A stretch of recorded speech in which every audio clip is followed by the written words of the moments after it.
Every tourist who flies into Mexico pays a federal fee built into the ticket and never sees the number by itself. Nobody complains because nobody notices. It's already folded into the fare before you even know it exists.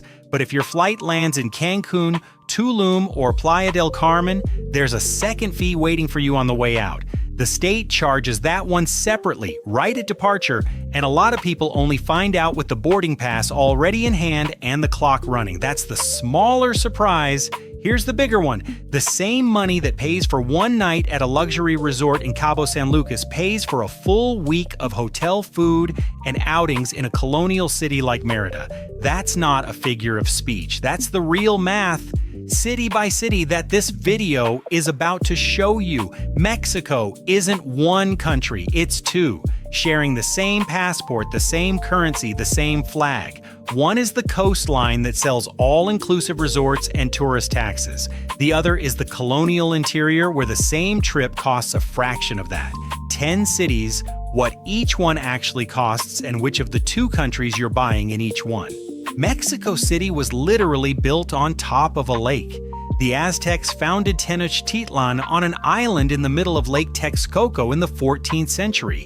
And when the Spanish destroyed the Aztec city, they rebuilt the colonial capital right on top of the ruins.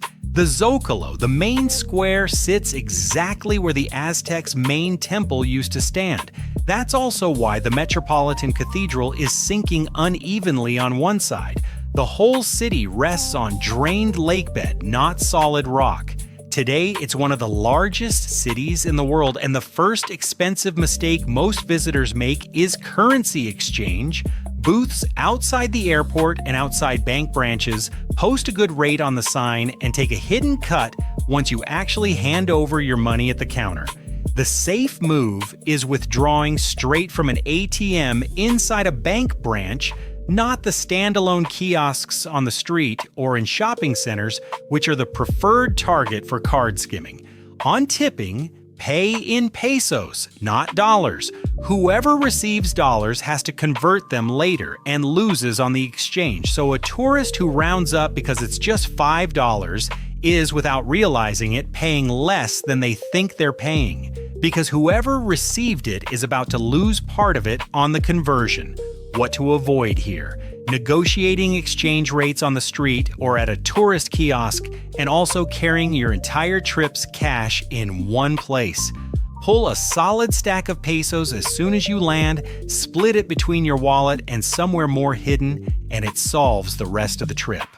Oaxaca is considered the unofficial capital of Mexican food, and the reason is historical, not marketing. The region has the country's largest concentration of indigenous communities, and the street and market cooking you find today is close to what existed before the Spanish arrived, built on corn, beans, and chili, later layered with what colonization brought along. The most sought-after outing is a mezcal tour at a family distillery, and the difference between the small distillery and the big factory is real.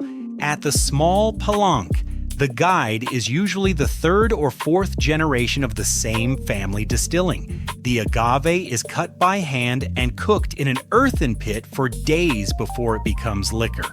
A half-day tour tasting more than 10 different bottles runs around $100 a person, but booking directly with the local operator instead of through your hotel or an online aggregator usually saves 15 to 25% because it cuts out the middleman's commission. Eating well in Oaxaca is cheap even if you're not paying attention to price. A market breakfast costs a few dollars. A regional lunch plate runs $6 to $9, and a street tlayuda, the Oaxacan version of a large tortilla topped with beans, cheese, and meat, costs less than a specialty coffee anywhere else in the world.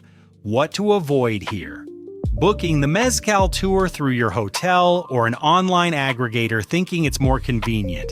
It costs more, and you end up at the bigger, more touristy distillery instead of the small family one.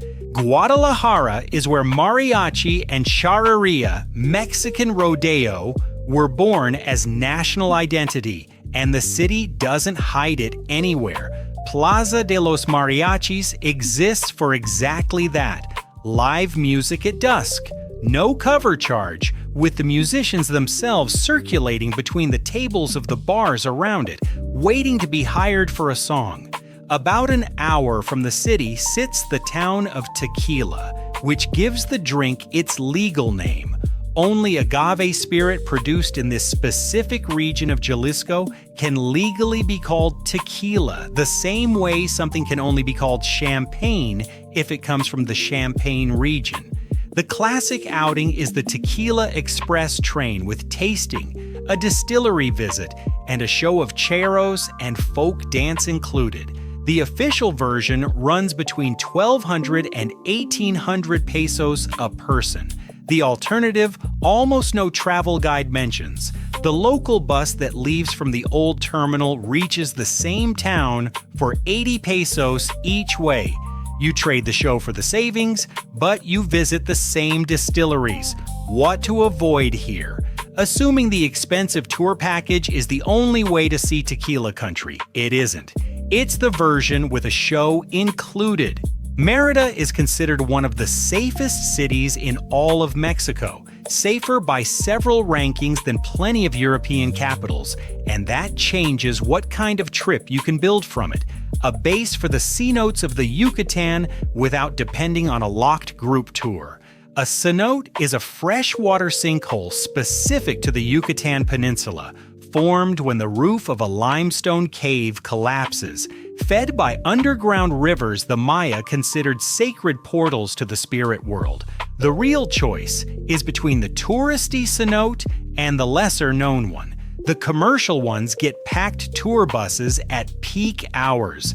A private tour that leaves earlier avoids the line by 40 to 60 minutes, enough to swim practically alone before the groups arrive. Lesser-known cenotes without tour infrastructure cost a fraction of a full tour, and renting a car to reach them is easier than it sounds because the roads across the peninsula are in good shape and safe to drive. What to avoid here? Booking the most photographed cenote on Instagram without checking when the tour buses arrive. Getting there before them is the difference between swimming alone in turquoise water and waiting in line to climb down the ladder. Puebla sits close enough to Mexico City to be a day trip, less than 2 hours by road, and that closeness is exactly why the city is underrated. Always treated as the backup plan for people who've already used up the capital. This is where mole poblano was born. The complex sauce built from dozens of ingredients, including chocolate and several kinds of chili, that became one of the most representative dishes of Mexican cuisine worldwide. Local legend says it was invented by nuns at a convent in the city, improvising with whatever they had in the pantry for an important visitor. The city is also the national home of Talavera pottery, the ceramic that defined its visual identity, protected under its own designation of origin, the same principle as tequila. It's only real Talavera if it's made in Puebla, with the right technique and the right pigments. The Parian Market holds more than 100 stalls of Talavera crafts, and it's also where you'll find the most traditional regional sweets like candied sweet potato and borrachitos. A full-day trip from Mexico City, including neighboring Cholula with its pyramid buried under vegetation, the largest pyramid by volume on Earth, bigger than anything in Egypt, just hidden underneath a hill, costs a lot less than most day trips out of any major European city. What to avoid here? Treating Puebla as a quick 2-hour stop. The city rewards a full day, and rushing means you only see the historic center and never make it to the market or to Cholula. Guanajuato is a UNESCO World Heritage Site, and it was literally built on top of and inside silver mines. For centuries, it was one of the biggest silver producers on Earth, and the wealth that came out of the ground financed most of the colonial architecture still standing today.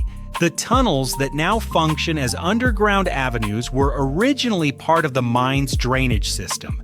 The city still routes traffic underneath itself while pedestrians walk the colorful streets above. At night, the classic activity is the colonial, a group of students dressed as medieval troubadours leads tourists through the narrow alleys singing and telling the city's legends and stories, with a leather wineskin of liqueur passed hand to hand through the group. It's free if you just walk along. You only pay if you want to hire the group for a private performance. October is the month to watch. The Cervantino Festival, the biggest arts festival in Latin America, takes over the entire city for weeks, and lodging prices rise 30 to 50% during it. Outside the festival, this is one of the cheapest cities on the whole route. What to avoid here? Booking a hotel in October without knowing about the festival. If seeing it is the plan, that's fine, but booking without knowing prices will spike is the most common mistake for anyone who lands in the wrong city at the wrong time by accident. San Miguel de Allende has a historic center small enough to cover entirely on foot, which cuts your transportation spending on this trip to almost nothing. The city is named after one of the leaders of Mexican independence, and the tall pink spires of its main church, the Parroquia de San Miguel Arcangel, are the single most photographed image of colonial Mexico. It was redesigned in the late 1800s by a local bricklayer who had never actually seen Gothic architecture up close, only postcards of European churches, and the result is a style that doesn't exist anywhere else in the world. A Gothic style imagined, not copied. It's also the most expensive city to stay in among the colonial stops on this route, driven by decades of popularity with American and Canadian expats, the largest permanent foreign community in the country, which also brought an art and gallery scene that rivals cities many times its size. Entry-level hotels still run around $30-something a night, and June through August is the cheapest window of the year. What to avoid here? Comparing San Miguel's prices to Guanajuato or Oaxaca, and assuming Mexico suddenly got expensive. This is the most touristy colonial city on the route. The rest of colonial Mexico costs a lot less than this.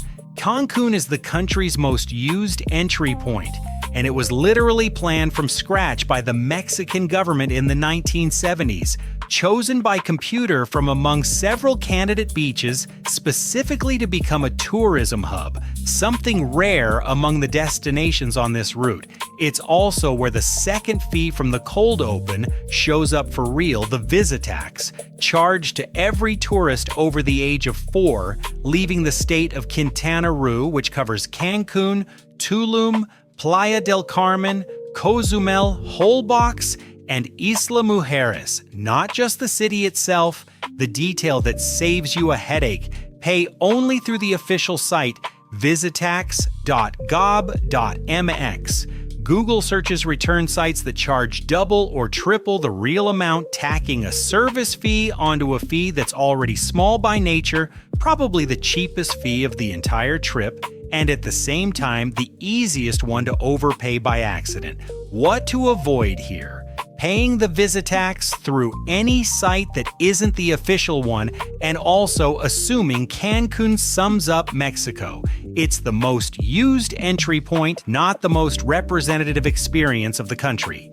Puerto Vallarta entered 2026 with a new municipal fee charged to every foreign visitor, including cruise ship arrivals who only spend a few hours in the city.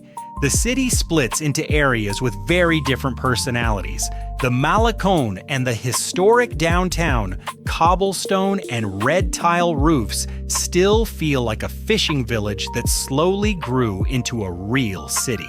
The Zona Hotelera to the north is where the glass-fronted all-inclusive resorts sit. The Zona Romantica to the south became the most LGBTQ-friendly neighborhood in the country, with the highest concentration of openly gay-friendly bars and restaurants of any city in Mexico, a detail most traditional travel guides barely mention. The good news about this city is resort pricing. All-inclusive stays in Puerto Vallarta run 30 to 50% cheaper than the equivalent in Cancun, with tours, taxis, and restaurants noticeably cheaper too. The same category of experience for a very different price. What to avoid here? Assuming an all-inclusive resort in Mexico costs about the same anywhere on the coast. Puerto Vallarta and Cancun sell the same category of product at very different prices. Cabo San Lucas is the most expensive of the 3 coastal stops on this route, and it's not subtle about it. It's positioned on purpose as the luxury hub of the Mexican Pacific. The city's postcard image is the Arch, a natural rock formation where the Gulf of California meets the Pacific Ocean, only reachable by boat. There's no path there on foot. It's also one of the busiest sport fishing hubs in the world, with international marlin tournaments year-round. Technically, Cabo San Lucas is only half of what's called Los Cabos. The other half, San Jose del Cabo, 20 minutes away by car, is quieter, more colonial, and far less flashy. Anyone who wants a calmer version of Cabo without giving up resort infrastructure usually stays there instead of in the main city. Top-tier resorts run past $400 a night, triple what you'd pay for a full week in a colonial city. Choosing Cabo means you're buying a specific luxury resort experience, not the average price of Mexico. What to avoid here? Using Cabo's pricing as your reference point for the rest of the country. Cabo is the most expensive exception on this route, not the rule. 10 cities, and the same question repeats in every one. Are you buying coastal Mexico or colonial Mexico? The federal fee catches everyone, no exceptions, folded into the ticket before you even board. The state fee only exists where there's serious tourist beach, Quintana Roo, and now Puerto Vallarta too. And the price of a single night shifts to an entirely different tier depending on which of the 2 countries you picked for that specific city, a luxury resort in Cabo, or a full week in a colonial city for the same money. None of this is a secret. It's sitting on the states' and operators' own websites, available to anyone who looks. It's just nowhere a tourist would think to look before buying the ticket.